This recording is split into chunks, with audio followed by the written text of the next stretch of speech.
Well, I'm Kenny, and I'm connecting from Seoul, South Korea. Esports is a booming global industry where skilled video gamers play competitively. In fact, over 380 million people watch esports worldwide, both online and in person. In this year, 2020, the global esports market is valued over 1 billion US dollars, and it's estimated the global esports market revenues will reach nearly 1.6 billion in 2023.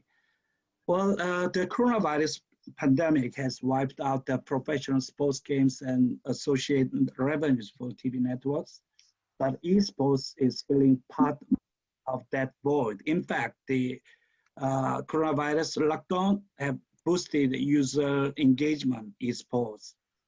With this background, the topic, challenges and opportunities of broadcasting esports is very interesting and timely, I would say, for all creative minds in broadcasting industry. Hi, everyone. So thank you for being here today, and to all our friends and broadcaster representatives. So welcome. Well, as Kenny described this afternoon, within these sessions and with our fellow panelists, we are going to cover a subject which is so large. We have only 1.5 hours together. So the most important part will really be by discussions, and Kenny will basically handle this very well through a preparation of questions. Now, as we see the challenge and opportunity in the esports, I like to start with talking about opportunity first, because it's very important from the very early beginnings to understand what are the opportunity before even to go to the descriptions and facing all the challenge that we could have to capitalize in this opportunity. So saying that, we will start with facts that you have to keep in mind during the panel discussions, which give you a minimum, of course, of sharing from our side of information, which will hopefully allow us to engage more. So now, what are we going to cover? As I say, it's pretty large, but through discussions, and that will be through distribution, monetization, branding, talent management.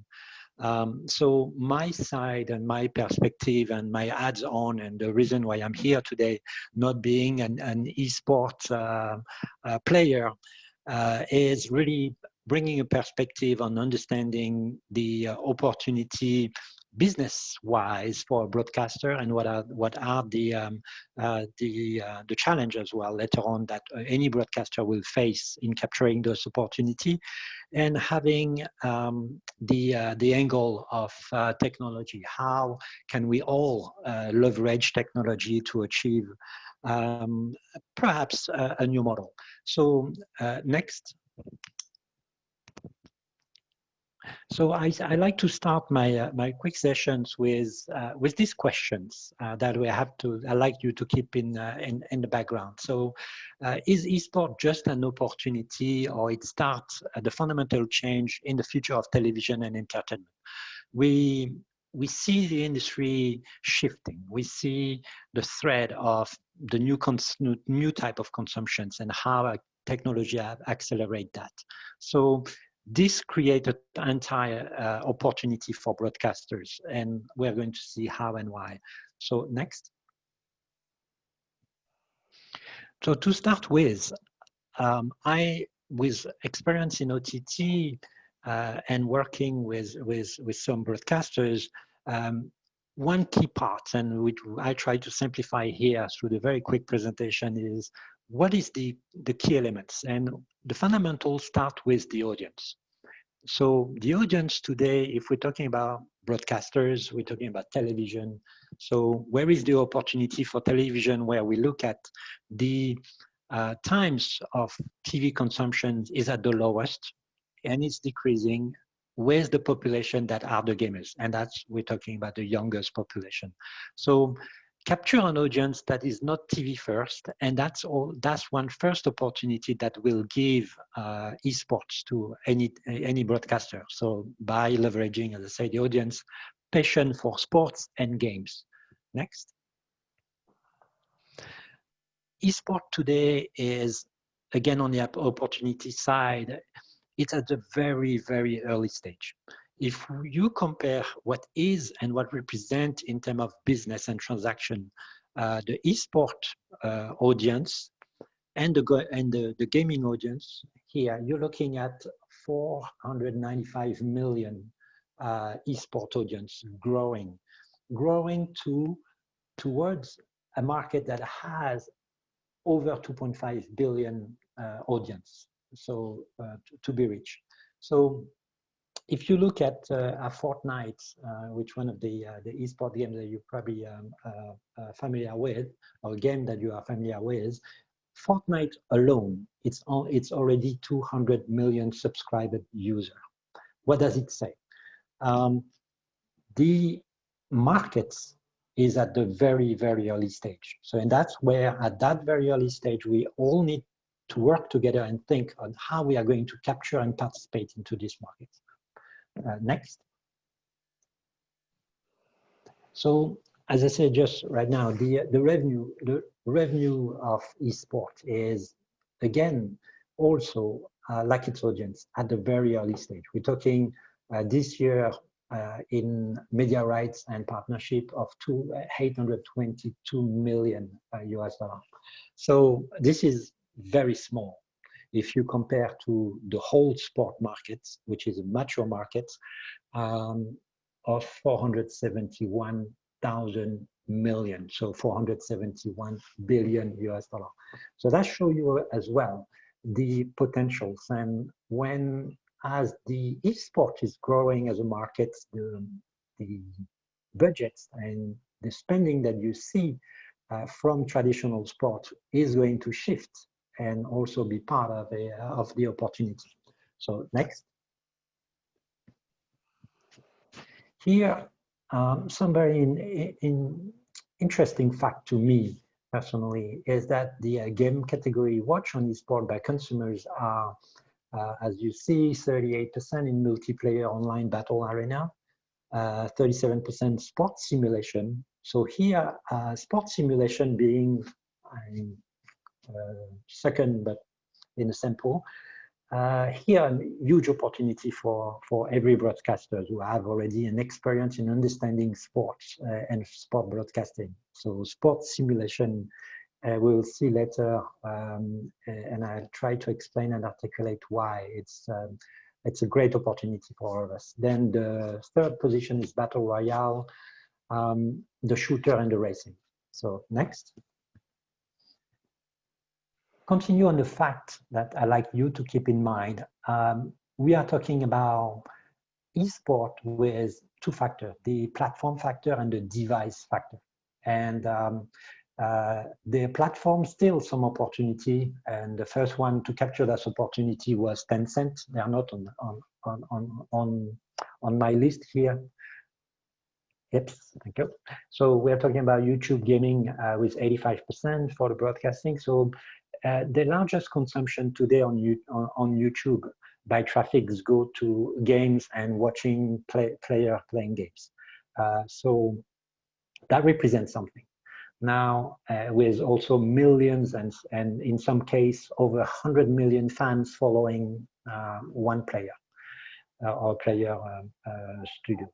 So Facebook gaming ramping up very quickly, coming Twitch, and we'll see later Twitch position, the event website, and here I like to say local broadcaster, and you will see why later on. So I say take your seat. Now on the device, first device to watch esport remain laptop. Secondly, mobile, then TV at 40%. So connected TV, and I know that we are talking a bit about Asia, but the connected TV access it's also by market growing, so it's really going to become a very important factor. The PC as ever and the tablets. Next.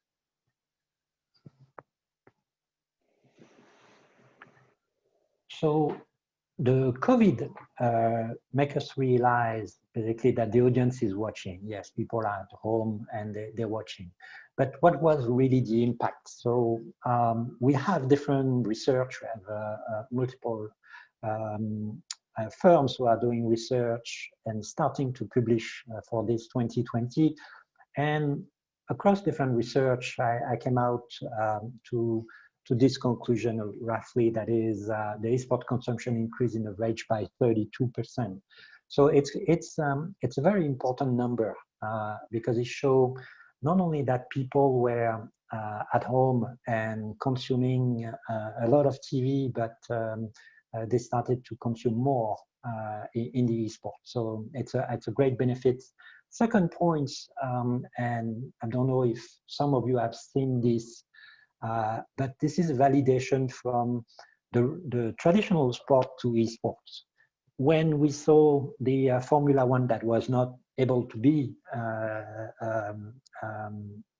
competing on the circuit, we started to have this broadcast gathering of Formula One drivers together playing actually on their console.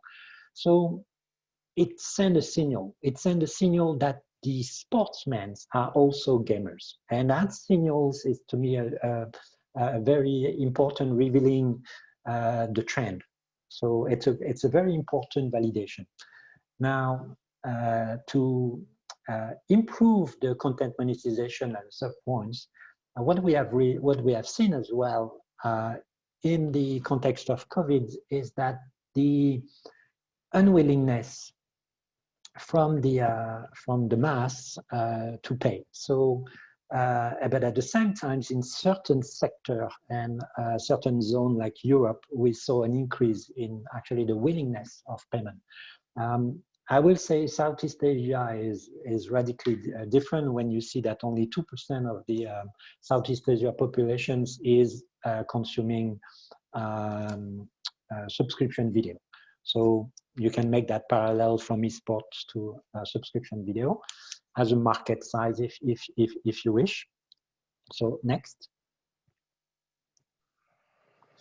And here, one number that for me is really important for broadcaster is when we see an increase of 24% during COVID on esport watch on TV. So it's not just as on TV.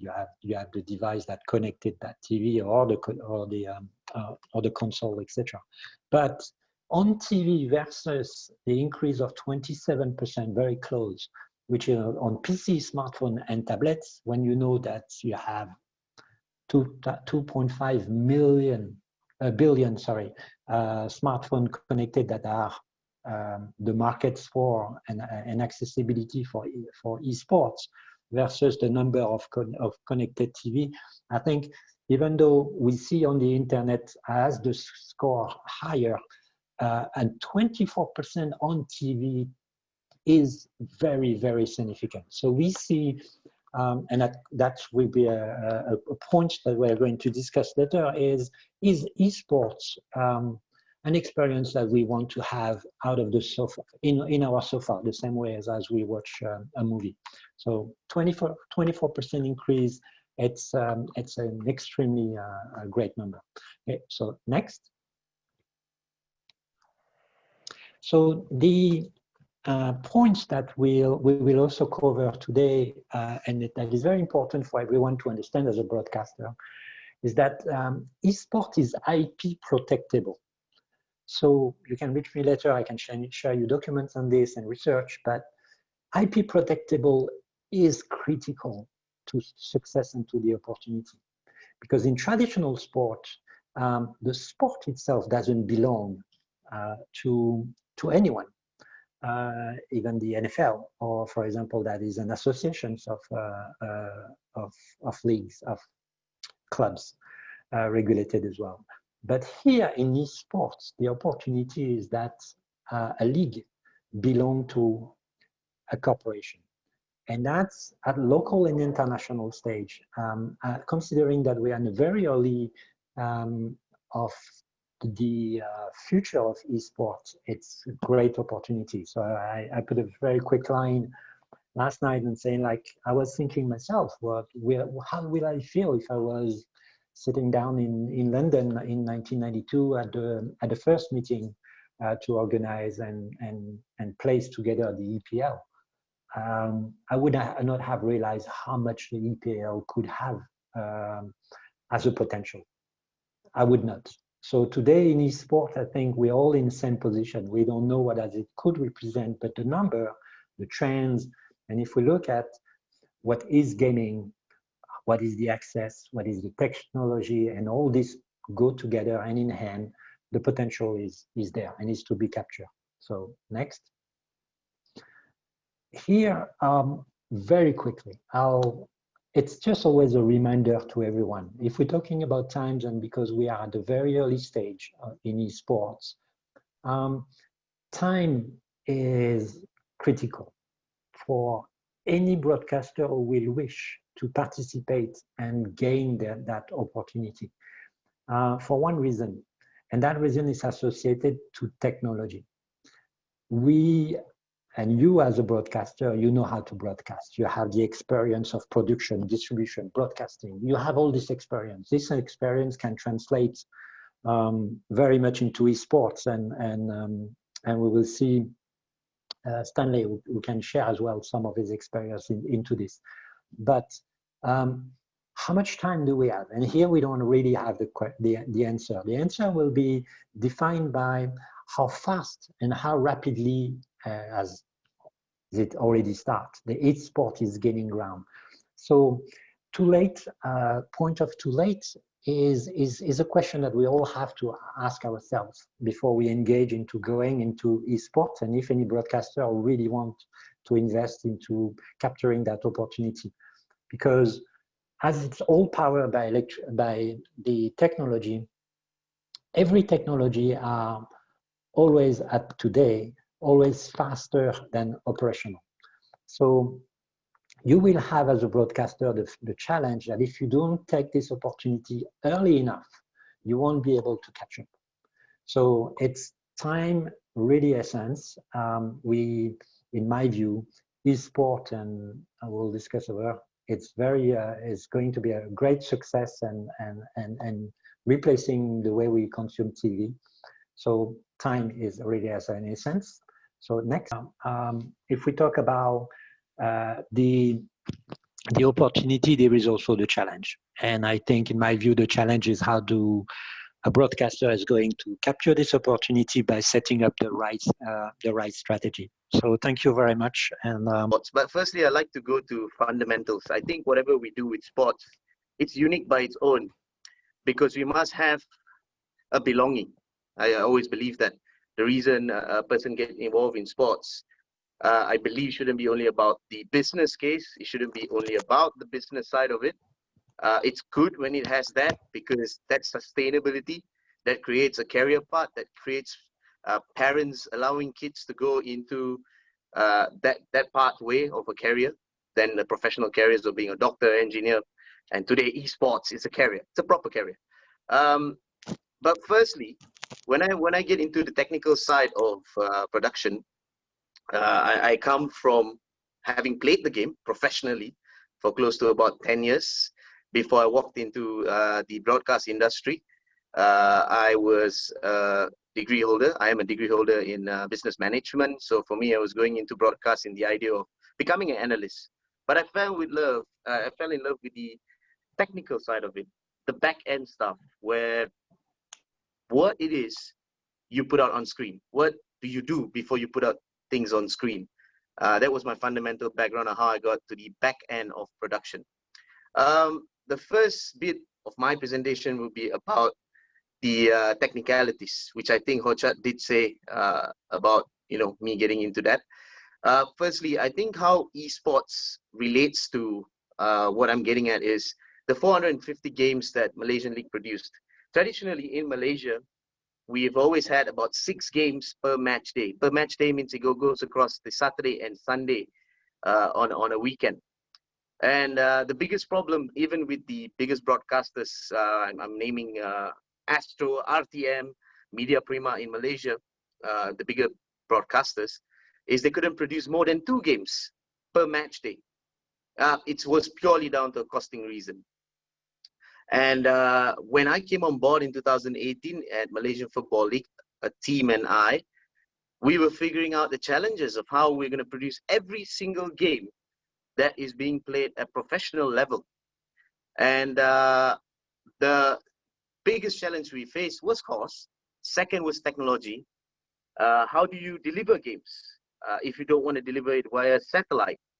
How do you produce games which is back-to-back with minimal crew in production? And this is where I think it correlates with eSport, because they're churning out content. They're churning out a lot of editorial stuff. It's in your face. People who are enthusiasts of esports would tell you that.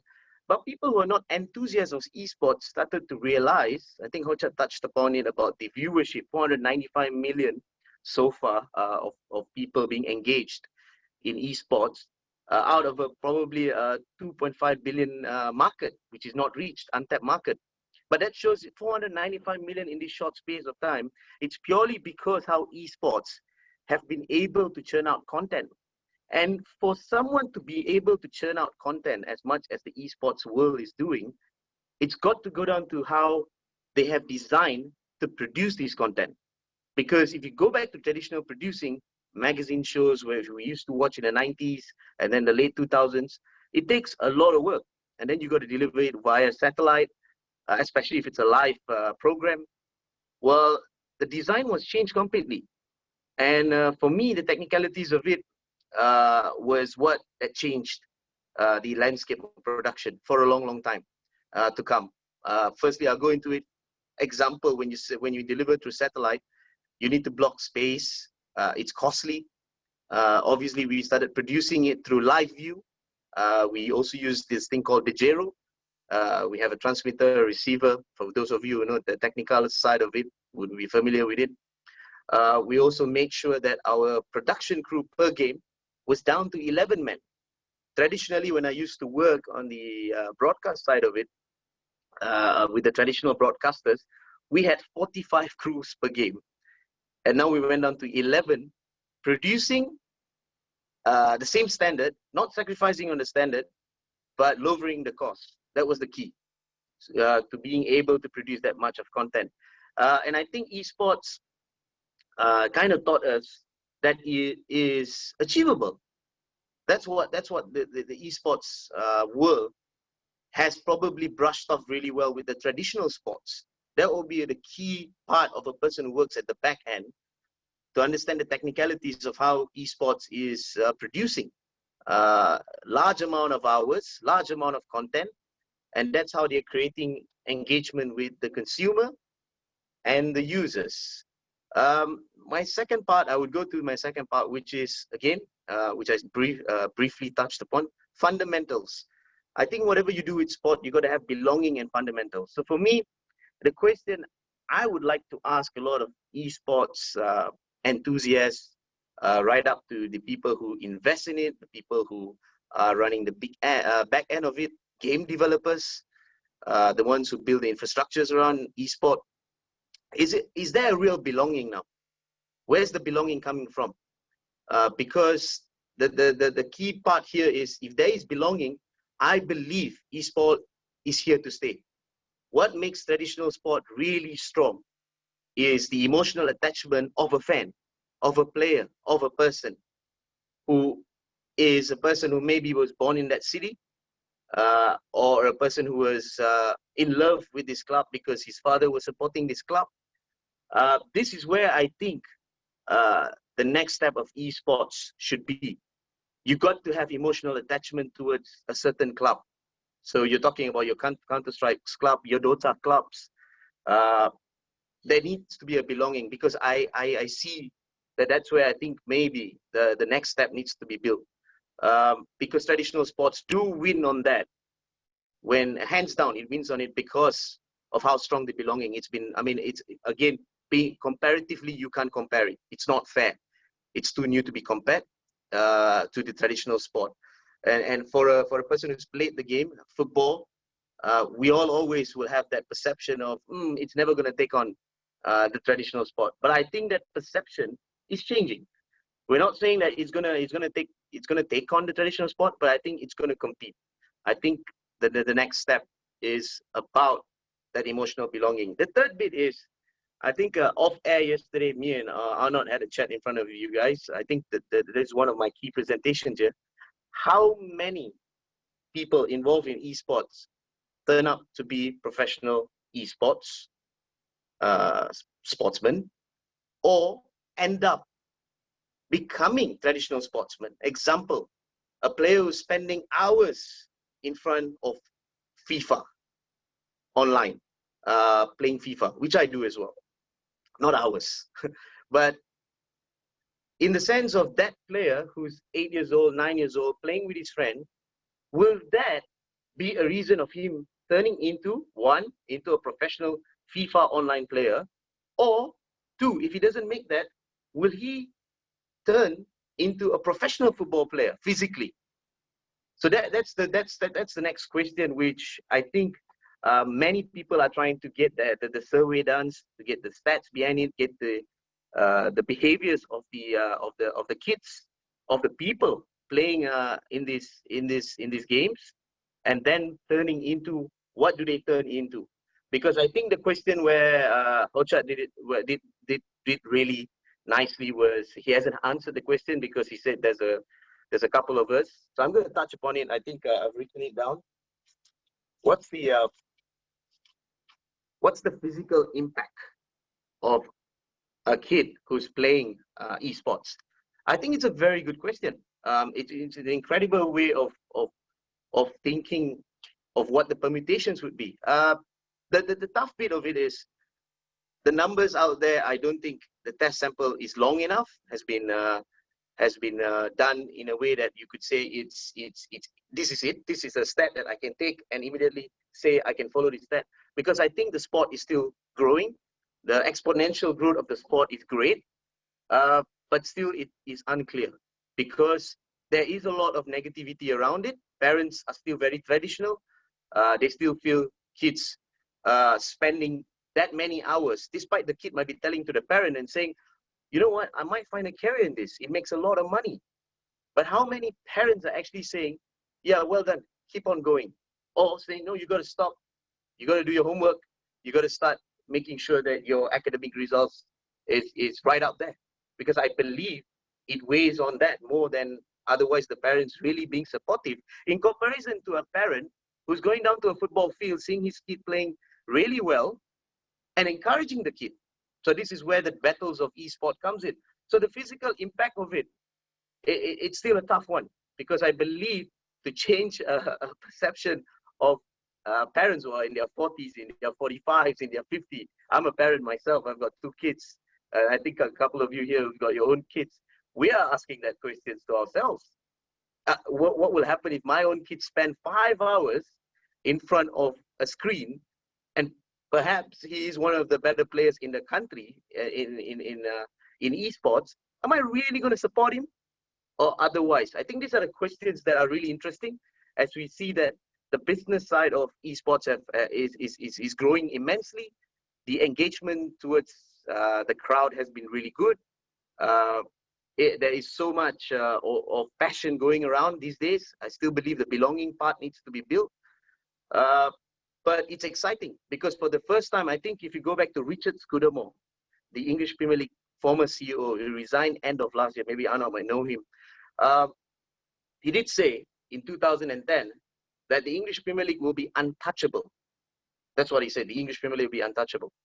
But in 2015, you can read the reports, and he said it in a forum, that for the first time, they believe there is a consortium that probably for the first time are challenging the English Premier League, which is probably one of the biggest football league in the world. So it shows that esports is here to stay, but there's a lot of things that needs to be done. And if it turns out that the fundamental values of the sport is right, then we will be turning most kids, most people who are involved in esports into having a career, into having a passion, into something that we can look at and really be proud of, just like the traditional sport. With that, I will conclude my my presentation. Thank you, Mr. Kenny. I will start by saying that, you know, I'm part of this in-between generation. You know, when I was a teenager, I was an Atari boy, where, you know, gaming was something very nice to have on the side. And then, as you said, Mr. B, I have now behind me 25 years of experience in the media industry. So I'm clearly right in the middle myself, in this kind of, I don't know if I can describe it like it's kind of love and hate relationships between traditional sports and esports, or a kind of fascination for esports from traditional sports. And I think it's good at this stage to just, you know, set the context a little bit. And I think what I will try to develop here is how can traditional sports be inspired by esport? Is it possible? Is it business-wise a good idea for traditional sports to try to engage as much as possible into esport? Just a few numbers that I think you will all get right now. You know, as an average, people will spend 2 hours a day on social media. 300 million people will spend at least 1 hour on Netflix. And I'm talking here only about Netflix. I'm not talking about Amazon Prime, which would, you know, obviously make the numbers increase. You have 100 million youngsters that will spend, you know, more than 20 hours per week on Twitch, right? So the mechanical consequences of that is that you have less time to consume traditional sports in a traditional way, which is live. What is the result of that? Is that right now all the biggest franchises in the world of traditional sports, I'm talking here about NBA, NFL, English Premier League, La Liga, whatever, or the tennis Grand Slams, and that was true before COVID. You know, the average ratings, the average live ratings are decreasing by 15%. All right, it's just mechanical because you have less time to less patient time to consume traditional sport, because we're just overwhelmed by so many solicitations and so many things that we can do on digital that we have to be much more selective. So that's the first thing that traditional sport has to face, you know, declining live ratings.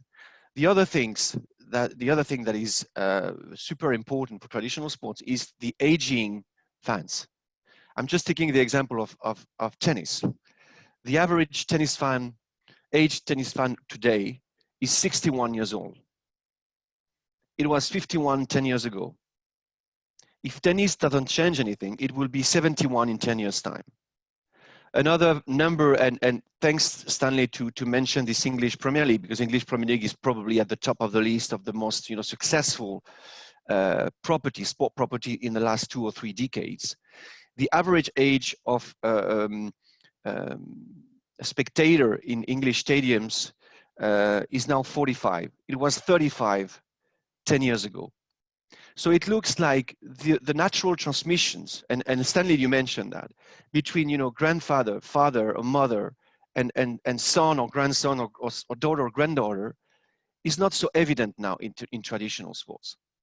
So clearly, you know, traditional sports see esports, and that's why I was saying that as a threat, and at the very same time as an opportunity. And that's the same for broadcasters of traditional sports. So basically, what they are somehow, and sorry if I exaggerate a little bit under panic.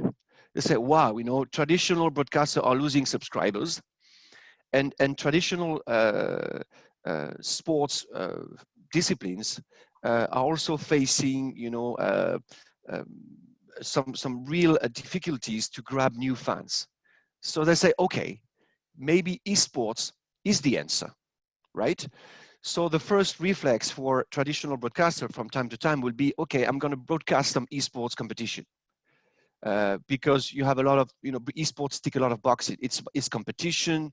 Before COVID, we're talking about, fully packed house, emotional connection with fans.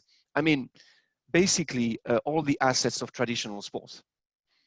But so far, and this is something I've experienced myself on Eurosport, and have discussions with many other, head of programming of many traditional broadcaster.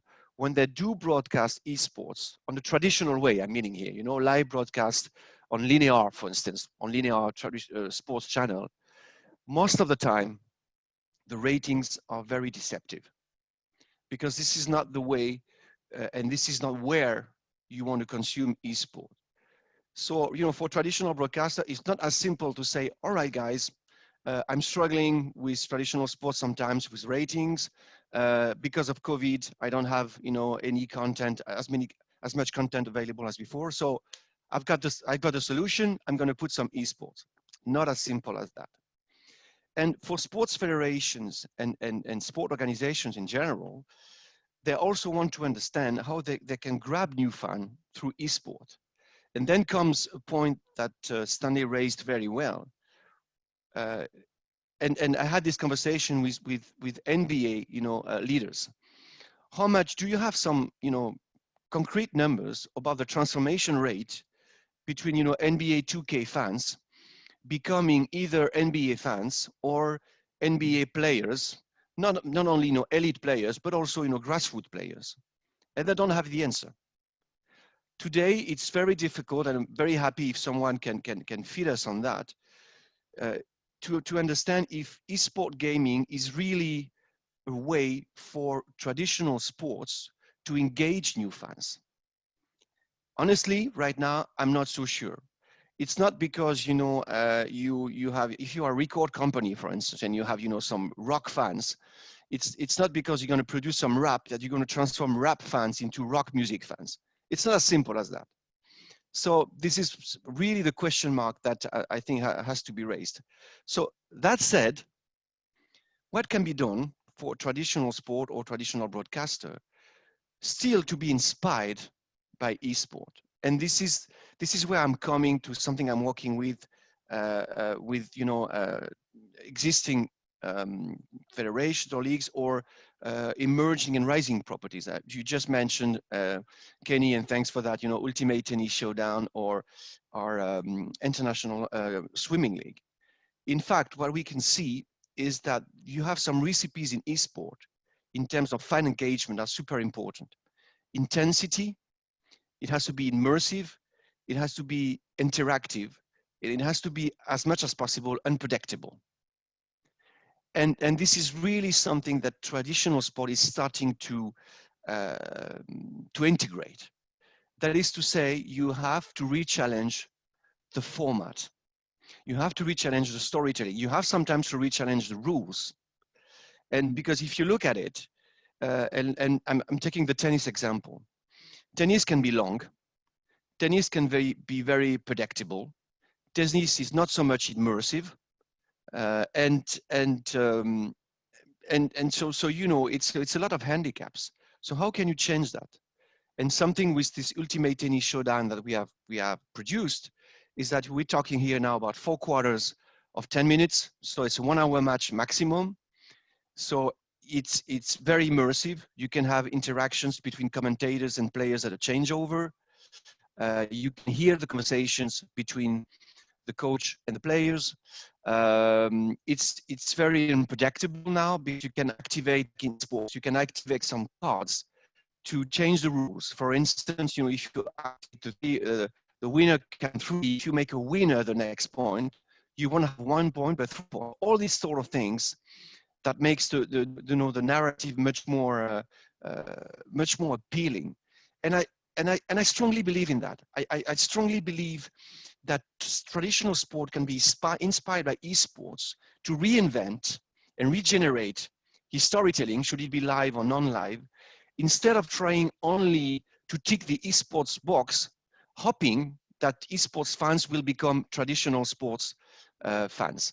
And something that you know, and I will finish by that we have experienced during the COVID lockdown is what I can call augmented sports. We're not really into esports. We're not really into traditional sports. We are in between. I think you have watched this motorsports virtual racing or this cycling virtual racing where you have real champions cycling from home, a real race, and basically also as a standard fan, you could also participate in that competition. So I strongly believe in that. I strongly believe, and this is something we're going to put in place also with swimming. You can swim virtually, and competing with the best athletes on the planet. Esports is very inspirational too in terms of graphics, in terms of look and feel, in terms of 3D, graphics narrative that will make something much more friendly, less, I would say, purely statistic, but much more into once again getting into the game and serving the narrative. So basically, that's what I wanted to say. Don't consider that esport is the kind of miracle that's going to change traditional sports. I think we're maybe talking here about two different areas, but of course, each one of them can inspire each other. And Stanley, you were very true saying that esport has been inspired by traditional sport in some ways in the narrative. But now we are going into a new era where traditional sport, I think, must be inspired by some, and some should crack some esports codes to be able to engage new fans and rejuvenate its fan base. What I can say is that I have some very all of my panelists here, fellow panelists right here, they are very brilliant, and then I believe that each and every one of them, has gone on to something about this untapped field, that we call esports. And from the get-go here, I see from the Q&A section in itself, they've touched on a lot of the questions that I myself, have experienced or have gone through in itself.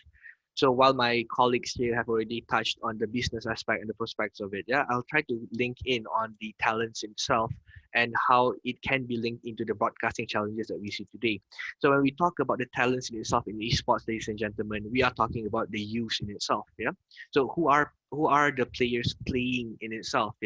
Similar to football in itself, for example, there is an age limit to itself, not because of restriction purposes, of course, but we have to understand that when we come to different genres, as Christoph has mentioned before, in gaming in itself, in esports in itself, there are a multitude of genres in itself, and majority of those genres requires a certain amount of cognitive ability. It requires reflexes, it requires reaction time, and as many football players will understand that as you age, or even performers, entertainers, as you age, it changes accordingly as well. So in itself, what I would like to talk about is about advocating in itself in our youth, because in order for us to see it as a viable market, we need to first see that we do have the supple amount of talents available. In itself, in order to breach the market or the broadcasting aspects, and then we look into the challenges and opportunities that these youth, they stand to gain. Because many of the questions that when we come into the education field, when we come into the advocators field, is that many of them have this question: what do I get when I go into this sport? Is it secure enough? How dangerous or how high? Are the risks if I were to go all in? And then I've seen that a lot of times with many youths, and then the numbers in itself don't lie. When we were talking about it just now, is that when it comes to those that actually made it into that pro gamer league, it's akin to those who made it into the EPL, to those that made it into the La Liga, to make it into Division 1.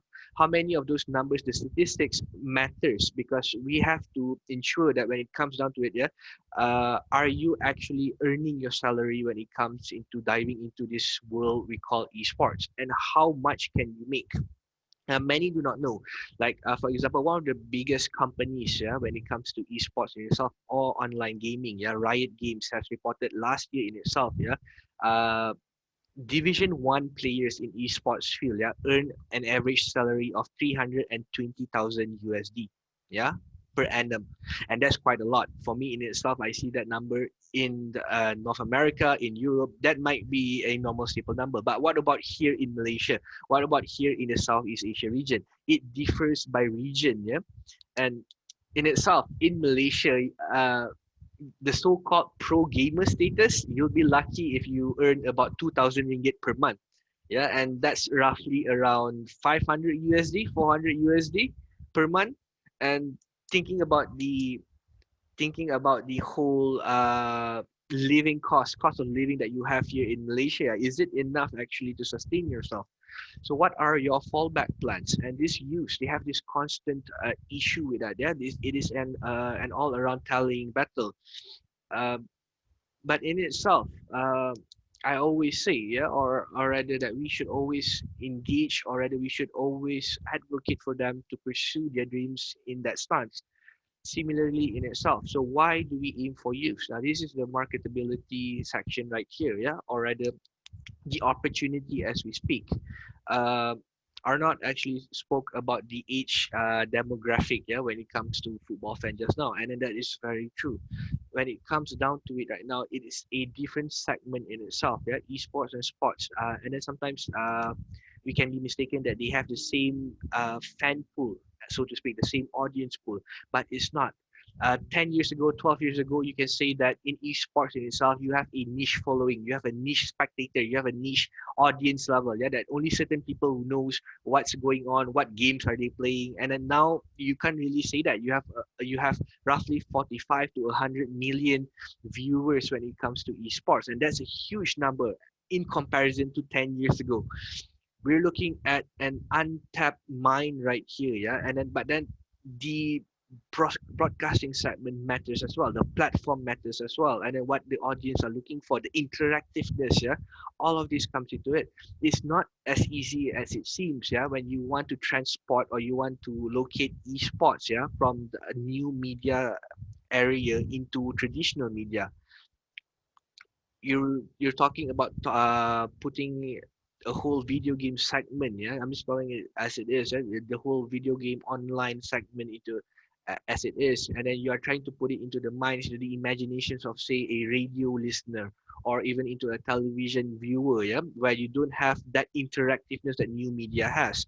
uh Take for example on Twitch, yeah, tournament is going on, yeah, big Dota 2, and then even if you are a first time audience, if you have no idea what's going on, the chat button is right there. The chat is right there to help you out, is going to guide you, and then there are people going to be viewing, and then you can have the support of everyone there.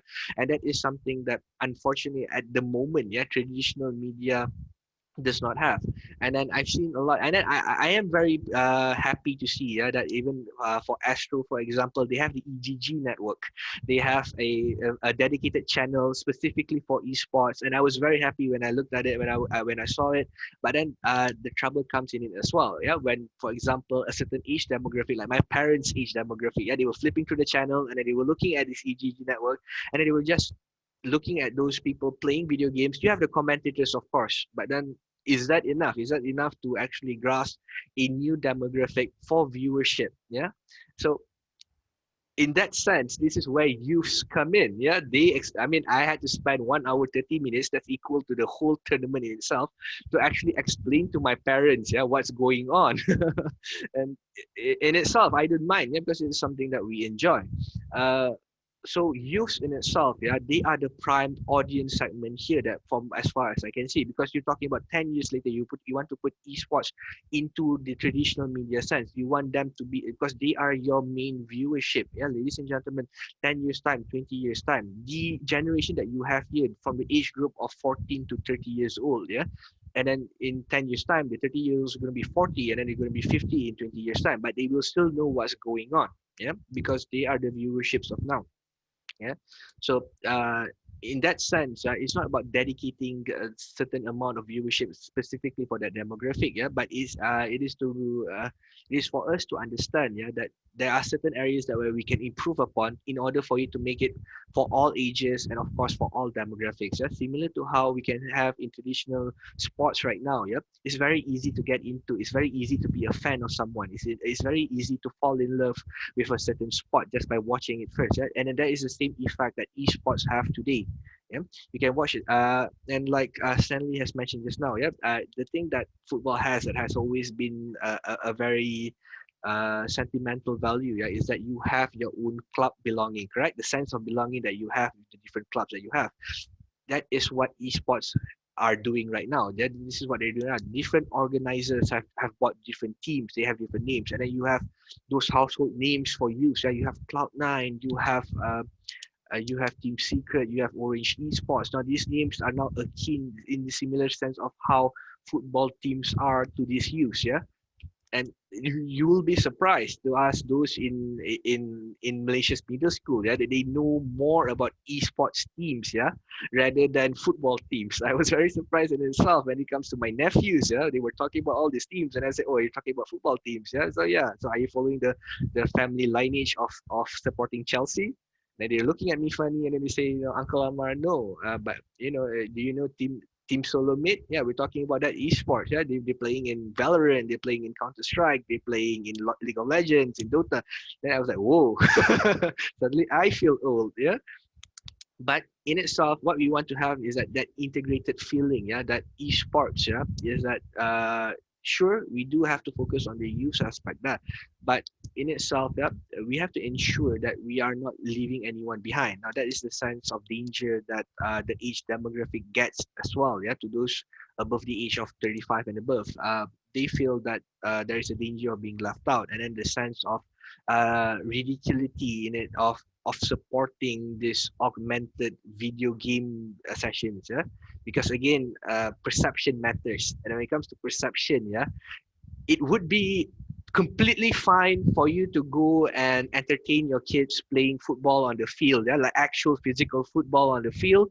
But it's another thing entirely for you to support them behind the monitor, behind their gaming chair, and say, "You go, son. You can play this football game right here. You can do it." It's a different supporting feeling, and I get it. I get what parents are going through, and it's that split feeling, you know. Is it healthy? My son has been on the football field for over 5 hours. That's fine. Yeah, they're going out there. They're having their physical fitness is completely healthy.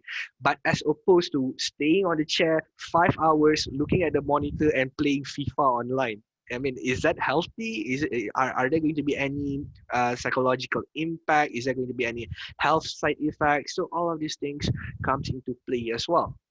And again, yeah, coming to the age, I'm surprised myself when I calculated. Yeah, a decade has passed since I've dived into this esports scene in itself, and I've seen the effects. I felt the effects in itself. Yeah, my eyesight aren't as good as it was before. Yeah, and then I can feel my cognitive abilities all depreciating as well. While the youngsters are just popping out. Yeah, new talents, fresh talents are coming in. Some of them as young as primary level, as elementary level. Yeah, and then they have the abilities, the talents to play this, and then would you the question that I can pose, yeah, to this generation of now, yeah, to the people of today or to the society of today is that do you think that you would be undermining their talent? Do you think that you would be wasting their talent, yeah? And then would they themselves be wasting their talent, yeah, when they are supposed to see that these esports are a danger for themselves, that it is not the proper traditional career pathway, yeah, that their parents have taken, that their siblings have taken, and then is it a viable area? Is it a viable place for them to sustain themselves in the future to come, yeah, in 10, 20 years?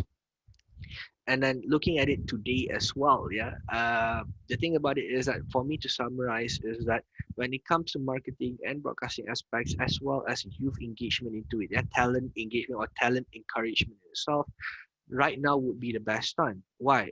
Sure, because of the COVID situation in it right now, yeah, the question that has always been posed regularly that I see online and of course everywhere in itself, and the reason why we are here today, ladies and gentlemen, is that is esports the way to go? Yeah, is esports that untapped market that we should jump into, and then see that it can get as big as traditional sports? the answer isn't as simple as we think. And then again, as Arnold has spoken, yeah, it's not as easy as just simply putting that esports channel into an ESPN and then assume that everyone gets it. Yeah, because everyone don't. Yeah, and then it's our job to ensure, and it's not just the broadcasting aspect, it's not just the producers aspect. Yeah, many people play a part, and that is what makes esports so interesting, so integrating, yeah, so interactive in a sense that everyone can get into. It's a new dedicated field in itself that is very different from traditional sports. Yeah, and then the list of talents that have been able to sustain themselves. Yeah, you have Master Ramen from Malaysia, you have Faker from South Korea, Mushi from Malaysia, No Tail from No Tail in Dota 2. Yeah, Solos from Malaysia. They are all talents. Yeah, that has been able to sustain themselves, that has been able to retire. Yeah, or rather they can retire and then in itself, yeah, sustain for themselves. But again, we cannot use those numbers, yeah, as a means to show that, yeah, if you go into esports, then you are going to be successful as well. Yeah, because you still have to look into the numbers of those that are able to constantly make themselves into the top division one, and those of them that are still at that level, yeah, at that stage, yeah, that they aren't able to go into all of these international scene. Yeah, local scenes aside, let's not look into the aspects of the global matter. Yeah, so in itself, I believe, just to summarize my point right now, just to end for my session right now, in itself, yep, it's true. When you look into the marketability and of course the broadcasting aspects of esports, you can never actually look past the fact that we need to talk about the youth of today as well, their needs, their wants, and of course on ensuring, yeah, that their psychological, their health, and their physical needs are also uh, insured as well. Yeah, very similar again. This is how similar and how different esports is, yeah, from traditional sports. They can be so compelling, yeah. They can be so engaging, so exciting, but at the same time, they can make you get lost along the way as well. So uh, that's it for me. Thank you so much. Something, a wonderful topic that we brought up, but you know, from what all of you have gathered, I think we are moving towards a society that's totally different.